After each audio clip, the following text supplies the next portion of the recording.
Hey guys, welcome back to my channel. My name is Amanda Pittman and I talk about faith, confidence, and lifestyle from a Christian woman's perspective. Today I'm going to be talking about social confidence, how you can overcome embarrassment, overcome social anxiety, and walk into any room and own it. I'm going to be a little bit more raw with you. I'm going to be a little bit more candid with you because I want to see you succeed. I'll also say that these tips that I have for you are very specific to people who you're meeting for the first time. You might know one person, but you don't know the majority of the people there. And it may be a party, it may be a mixer, it may be a networking event, whatever it may be, you can build deeper connections with them and make a good first impression. This is not necessarily how you're supposed to act with people who you've known for a while. So if we're on the same page, let's go ahead and jump in. Tip number one is go into the room and know who you are. Know what you bring to the table. Know what you have going on in your life. You should be so proud of what you're building in your own life that when you introduce yourself and you explain what you do, you're proud of it. Knowing who you are is the hardest part of this whole thing. Because so many people don't know who they are. They don't walk into a room with a sense of identity. They're lacking clarity on who they are. The reason why this one is the most important, but also the hardest to accomplish, is because the majority of people are average, meaning that they don't really like the work that they're doing. They're not very satisfied. They're not really genuinely proud of what they're accomplishing. And they're just kind of halfway doing everything. If you go into an environment with really heavy hitters, with some go-getters, with people that you look up to, they're not going to consider you a peer if you don't have something going for you that you're proud of. I have met so many stay-at-home moms. They're so confident walking into the room the first time I meet them, but they're proud of being stay-at-home moms because they do it with excellence. Take a look at your life and think, what I'm doing in my everyday life, is it something that I'm proud of? Is it something that I'm excited to tell other people about? Is it something that I'm excited to introduce myself? And this doesn't necessarily mean that you have to have the kinds of accomplishments that other people have, but you do need to be passionate about what you do. But whatever it is, give it your best because that is going to reflect when you meet other people. Knowing who you are is also a mentality. You have to have this mentality of their lives are going to improve if I'm in it. This room is going to be more valuable because I'm in it. If you don't believe that about yourself, you're going to be downplaying yourself, maybe even undermining yourself. That happens when you don't truly believe that you have something to add. And when you know what you bring to the table, high caliber people, they're not going to be intimidated by you. They're going to be drawn towards you because they're the same way. Real recognizes real. So if I have the sauce and I recognize you have the sauce, I'm going to be drawn to you. Now, if you have this mentality of, I need to get to know this person because they're going to help me do X, Y, Z, people will recognize it. It reeks of desperation. People don't want to be around other people who seem like they're there to take or to drain or to draw. Also, knowing who you are has to do with knowing whose you are. Nobody else can take away from your value because God has already given you that value. Nobody else can take you to that mountaintop. Nobody else can put you on. God is your connector. God puts you on. God is the one who ordains your steps. I know that God knows what's best for me. And if this relationship is best for me, it's going to prosper. If this relationship isn't best for me, God's going to block it. When you know that you know that you know that, things are going to go well for you. So you go in with all upside and no downside. Tip number 2, look good. Now let me pause right there. I know I'm already ruffling feathers, but hear me out. When you look good, you feel good. When you feel good, you act good. If you're wearing frumpy clothes, if your stuff is wrinkled, you got a ketchup stain, you need a breath mint, if your hair is in shambles, the majority of people, if they're not comfortable with how they look, they don't show up confidently. If you are confident in that state, I would be concerned. And others may be concerned too. You need to look like you tried, and you have to go into a room in a presentable state. When I do not like my outfit, if I'm like, hey, this is not blessing me right now, it's doing me no favors. When I'm in my head about that, I don't actually have the capacity to listen to others and be focused on others. I'm going to make sure that I already feel comfortable in what I'm wearing. If you just simply don't look put together or presentable, it's a distraction, either to you or to the other person. Now, a big piece of looking good is wearing the right clothing. And when I say the right clothing, I mean appropriate clothing. So let's say you're traveling. Always look and see, okay, what is the attire for this event? Because if you go into an environment where you're severely underdressed or where you're severely overdressed, you're gonna feel either embarrassed or out of place. That takes attention and focus away from the actual conversation. Make sure that you match the occasion and feel good about the clothing that you have. Also, wear clothes that flatter your natural physique. Wearing things that are flattering is so important. Even people with the best physique, if they don't wear clothing that doesn't flatter their form, they're gonna look frumpy. They're gonna look bad. When you're going shopping, when you're trying to find an outfit, work with what you have. Go with the tried and true before you try to be trendy. That was off the dome. I thought it was really good. I'm gonna say it one more time. Go with the tried and true before you try to be trendy. Ooh! Let's talk about this. If you're ashy, put lotion on. If you stink, put deodorant on. Actually take a shower, okay? Make sure you take a shower, you're fresh, you brush your teeth before you leave. Like, if I'm going to an event, let's say this is a party or something like that, if I brushed my teeth at the beginning of the day and it's midday or it's evening, I'm gonna brush my teeth before I go. Like, make sure you got a fresh smile. Floss before you go. Pop in a mint. Please don't offend people with your breath. Clean teeth, clean smile, fresh breath, keep mints on you, and have a nice signature scent. You have to at least have one signature smell that melts into you and that just makes you smell good. But if you wear so much cologne or wear so much perfume, I mean, people can smell you from a foot, 2 feet, 3 feet away, that's actually gonna backfire. So it's better for you to not wear cologne or perfume, but just be hygienic than to overdo it. Smell nice, look nice, be put together, and put your best foot forward. Now, another big element of looking good is how you hold yourself. Hold your head up high. Have good posture. Stick your chest out. Roll your shoulders back. I don't like to say high value, but people that are valued a lot by others have good posture, have good eye contact, because it communicates that they take themselves seriously and it communicates confidence. Make sure you have a good, firm handshake. Shake someone's hand. Introduce yourself. Hi, I'm Amanda Pittman. It's so good to meet you. What's your name? Make sure that you don't have like one of those floppy hands. Do it like you mean it. Don't squeeze too hard. This ain't a power play. You don't need to put your hand on top of somebody else's hand, men. Another thing when it comes to body posture is just remember to remain open. Crossing your arms is fine. It's kind of like a self-hug. But if this is your go-to always, it may even communicate the message that you're standoffish, you don't want to talk, maybe you have something to hide, but this cannot be your go-to if you're trying to make a good first impression. Try not to fidget with your hands, try not to shake your leg too much, no biting your nails, don't pick at things. Be confident, be open, use a little hand gesture, take up space, smile, activate your face. Okay, I have a natural RBF, okay guys? I do, watch this. I look so mean. When I'm in social settings, I know I have to activate my face. When I'm around people I know or I've known for a while, I'll turn off. You've known me for a while, you should know this about me now, right? Like, I'm gonna be myself. But making a good first impression, people don't know you. Look happy. Fix your face to make a good first impression. And once people know you, know your heart so that they can get to know you and you can just feel like you don't have to be on all the time. I've had to learn how to mask. I have ADHD. I have to think about check your face. I have to think about my body posture and my body language. Those social things and social cues didn't come naturally to me. And when I studied and learned these things, it actually benefited me socially. In my opinion, having the ability to have social skills is more important to me than my ability to not mask. If it's your goal to grow socially, you actually have to learn social skills. And I'm one of those neurodivergent people. Learn your social skills. It's not you being fake, it's you being appropriate for the occasion. Making a good first impression and building that connection so people know your heart first is the utmost importance if you want to grow socially. Tip number 3 is that you have to be able to read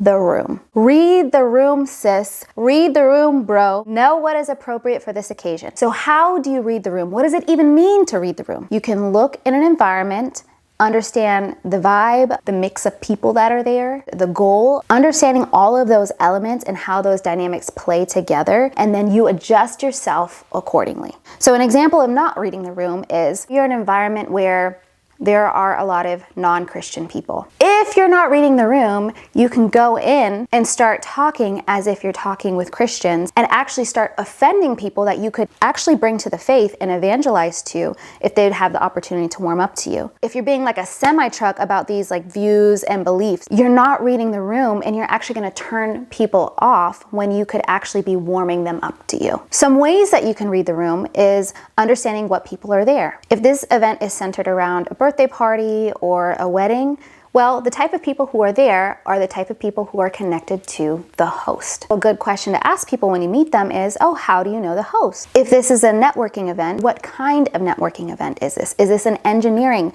network event? Is this a Black people networking event? Is this a young professionals networking event? Is this a high net worth networking event? Each has kind of like a subcategory, and knowing how to adjust yourself accordingly is so helpful. It's not being fake, it's knowing how to connect. If I'm going into a networking event, I'm a new entrepreneur and I'm assuming that everybody else is a young entrepreneur and I haven't read the room appropriately or correctly with high income earning people, then I may be using TikTok slang, inside jokes that none of them would get with people who are maybe older, more established, higher up in their career, maybe higher income earners. It's actually going to be off-putting to those kinds of people. It's better to be a little bit more formal on the front end and then warm up on the back end rather than being more informal. Read the room, match the energy. If you don't match that, it's going to make people feel less comfortable with you.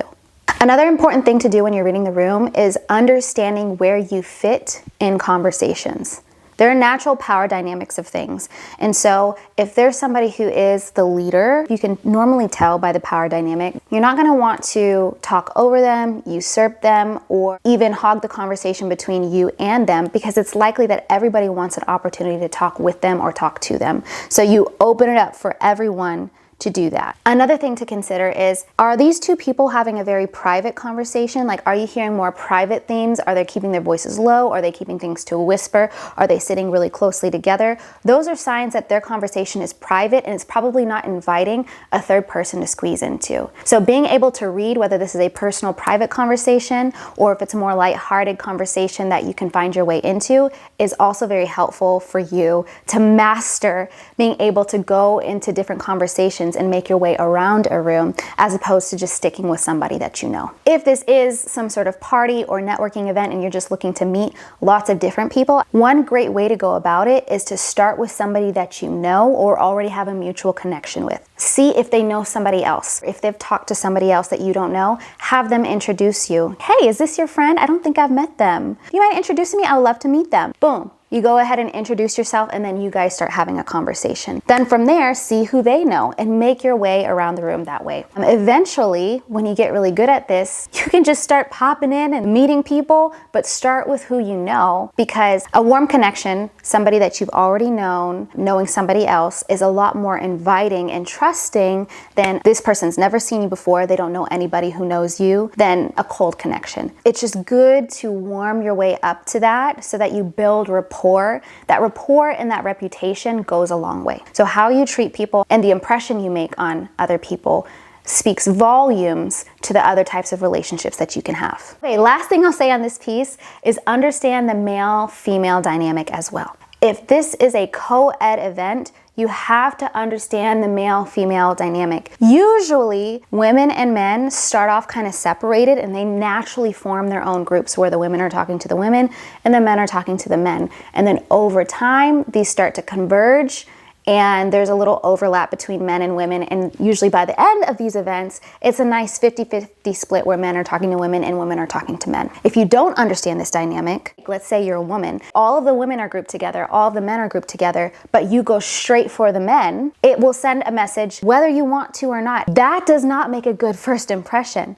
And I've made this mistake before because I didn't know this socially until I learned this. I had the best of intentions. But if you go straight towards the men, the message this can send is, I just want male attention. I'm not interested in connecting with other women. And I hate that that's the case. Men's conversations be juicy too, okay? But if you don't know this dynamic, it puts a target on your back whether you like it or not. Start with female friendships. You'll naturally and organically over time start to intermingle male and female. That always happens. confidence. Tip number 4 is that you need to focus on others. If you're focused on yourself, your own insecurities, talking about your own stories, relating everything back to you, it's going to turn other people off. But when you're focused on others, genuinely asking them questions, being an interested person, it leaves the other person feeling good. It actually leaves a lasting impression. Every now and then, I'll meet somebody who is genuinely interested and asks me great questions, is really kind and complimentary of me my first time meeting them. I feel incredible and I love that person. Our culture has become so narcissistic. People just love ranting, going on and on about their own stories, their own opinions. It's actually refreshing when you meet someone more interested in you than themselves. Be the person to provide that experience for someone else. I am going to be so locked into what project you're building, what you're passionate about, how your family is doing. At the end of the day, that's how you love people well. Love is not selfish. It's not self-seeking. And so if you want to love others well, put the spotlight on them. One thing that I learned many years ago in business training was the acronym FORM, F-O-R-M. F, where are you from? Hey, you're this person's friend. It's so good to meet you. What was your name again? Awesome. So good to meet you, Jeff. Jeff, do you live around this area? Where are you from? Okay, you live in Michigan. Okay, are you a football fan? Start with that. Where are you from? And then organically lead to what's your occupation. Now, some people don't outright like to say, this is what I do. One thing to say is, what is it that you enjoy doing? What is it that you're passionate about? The level of rapport and comfort the person has with you will determine how much you need to pad that question, or if you could just ask them directly. Find what lights them up and stay on that topic for as long as they want to stay there. R, ask about their relationships. So how do you know this person? Are you married? Do you have any kids? Do you have family out where you live? Do you go to church anywhere? Are you a part of any clubs? Are you in any organizations? Asking questions like that will tell you more about the person and also is helpful to find what they're passionate about as well. M, your final message that you want to leave them with. I like to think of this as my transitional statement. Hey, I'm going to go to the ladies' room. It's been great talking with you. You know what? There's somebody I would love for you to meet. Do you mind if I take your number so that I can connect the two of you? Are you a social media person? Is there a way I can follow you? Boom, find my way out. So having that final message that you'll land on to transition out of the conversation without feeling like you're stuck in the conversation, having an acronym like this can be very helpful. Kudos and brownie points if you remember details about them and you're able to bring them up. That goes so far. Oh my gosh, you actually remember that about me. That will make somebody feel so loved and so special. Tip number 5, my last and final point, is add value. When it comes to adding value, the first things I'm going to mention are the things that diminish your value in the eyes of others. It don't diminish your value in the eyes of God, okay? But socially, people are not God, and people do not see the heart, they see the outward appearance, okay? So here are the things that will diminish your value in the eyes of other people. Adding value means people see you as somebody who contributes to their life and doesn't take away from it. You add more than you ask for. That's an original too. That's heat. Easiest way to turn someone off, easiest way to ruin a relationship before it even starts.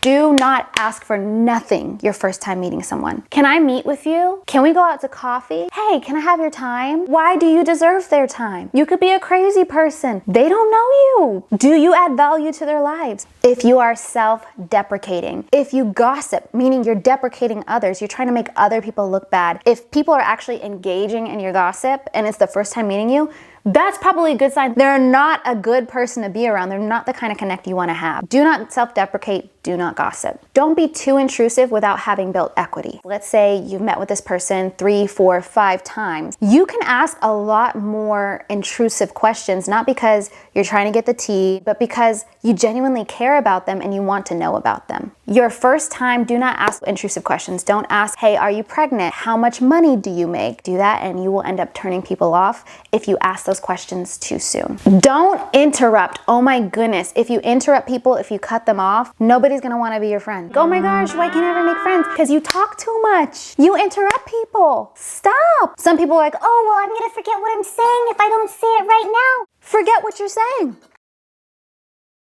But don't interrupt. What you're saying is not that important to where you need to interrupt me to say it, okay? Nobody's gonna see you as high value if you cut people off when you're talking. And also, it's my biggest pet peeve, so I'm very passionate about it. Don't do it, don't do it, don't do it, okay? Don't be a one-upper or compete. Be knowledgeable, but don't be a know-it-all. Don't complain or rant. Don't talk about politics. Don't talk about super hot topics. You could do that maybe the second or third time you meet somebody, but the first time, don't do it. You're gonna make a fool of yourself. That will turn people off if you do that too soon. Also, do not call someone out. Don't correct anybody. Don't try and cause any kind of like debate your first time meeting someone. That is something that requires relational equity, to where they know you already love them, you already believe the best about them, that you have the best of intentions. That's not something you just do off rip. Nobody cares how much you know before they know how much you care.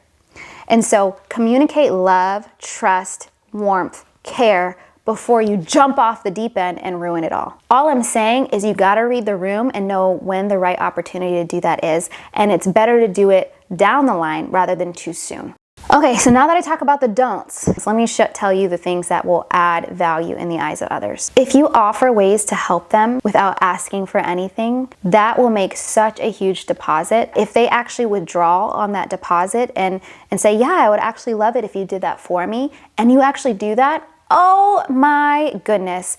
Not only will they be willing to connect you with other people, but they'll see you as more trustworthy. Down the line, if you ever needed anything, you can trust that they would likely have your back. You do it because you actually want to love them and treat them well. Also, give good ideas, not unsolicited advice, but good ideas, fresh perspectives, paradigm shifts, new information. Connect other people. Add humor. Like if one of your assets is you're really funny, add that as well. That is going to add to your overall value as well. Add depth. Nobody wants to stay in shallow land forever. Nobody wants to talk about where you from, what do you do all the time. Like those are the introductory questions to get into the depth. Add your sauce. This is when your you-ness comes out. Truly show your colors and say, hey, this is my interesting perspective, or what do you think about this? Whatever it may be, adding those fresh perspectives, those funny bits, those cool stories, or even interesting questions, that will make you be perceived as such a valuable person that they have to connect with you again, or at least stay in touch some way, somehow. Friendships are where it's at. The riches are in your relationships. Everything that you're looking for is on the other side of not what, but who. It's not what can I do, but it's who do I know. Life is meant to be lived in proximity to others, in intimacy with others, with good quality relationships, and you have to start somewhere. And so there's no reason why you should be insecure, why you should have social anxiety, why you should feel embarrassed or weird or awkward in social settings. I'm telling you, it's a skill that can be learned, and you can overcome that with just a little bit of practice and a whole lot of God, okay? No matter where you are on this journey, whether you're a shy introvert, or whether you're just not a people person, or whether you're quite extroverted but you want to brush up on your social skills, whatever it may be, I believe in you. You can make quality friendships, you can make a great first impression and rid yourself of all these social anxieties with just a little bit of practice, with a little bit of effort, and a whole lot of God. Well guys, thank you so much for watching. If you like this video, make sure that you give it a thumbs up. Leave a comment below if you have any questions. If you want me to do a part 2 or expand on any of the ideas in here, let me know that as well. I would love to hear from you. Links to my books, Stand in Confidence, and my devotional, 100 Days of Life-Changing Confidence, as well as other links like links to my coaching program and more, are in the description box below. Thanks for watching, and I'll see you in my next video. Bye.